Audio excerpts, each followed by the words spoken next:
গরম গরম আপডেট ভাইরে ভাই, এটা কি দেখলাম রে, একেবারে সম্পূর্ণ মাথায় ঘুরিয়ে যাচ্ছে ভাই। আমাদের মেগাস্টার শাকিব খান এটা কি দেখালো রে। এই টিজারটি দেখার পরে সত্যিই আমি ভাবতে পারছি না যে এটা বাংলা সিনেমার টিজার। মনে হচ্ছিল না এটা সম্পূর্ণ ইংলিশ বা হলিউড মুভির কোনো একটি সিন মনে হচ্ছিল। আপনাদের কাছে কি মনে হচ্ছিল অবশ্যই কমেন্ট করে জানাবেন। এখানে শাকিব খানের যে অ্যাকশন, যে ভাইলেন্স দিকে পুরো অবাক।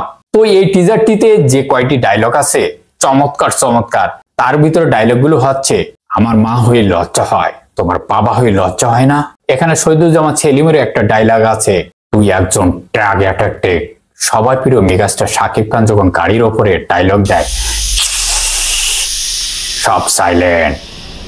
ও মাই গড, 1 মিনিট 40 সেকেন্ডের টিজারটিতে যা দেখালো রে ভাই, নিজের আবেগ ধরে রাখতে পারছি না। তার সাথে সাথেই আপনাদের সাথে শেয়ার করতে বসলাম।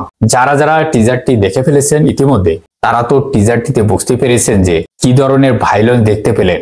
এর আগের ভিডিওতে আমি বলেছিলাম টিজারটিতে কিন্তু ভাইলেন্স কিছু আসতেই চলেছে। টিজারটি দেখার পরে আপনাদের লাফাইতে ইচ্ছা করছে কি, যেমনটা আমার ভিতরে কিন্তু ফিলিংস কাজ করছে, সেটা অবশ্যই আপনাদের ভিতরে কিন্তু কাজ করছে।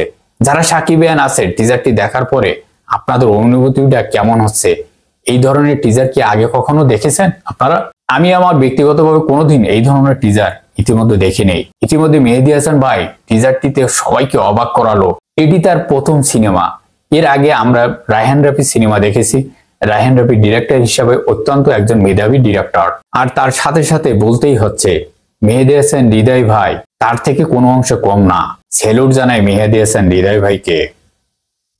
কি তৈরি করলেন এটা? এটা তো বাংলাদেশে কোনো টিজার মনে হচ্ছে না। যে ভায়োলেন্স, শাকিব খানের ডায়লগ, আপনাদের কাছে এটি দেখার পরে কি মনে হচ্ছে?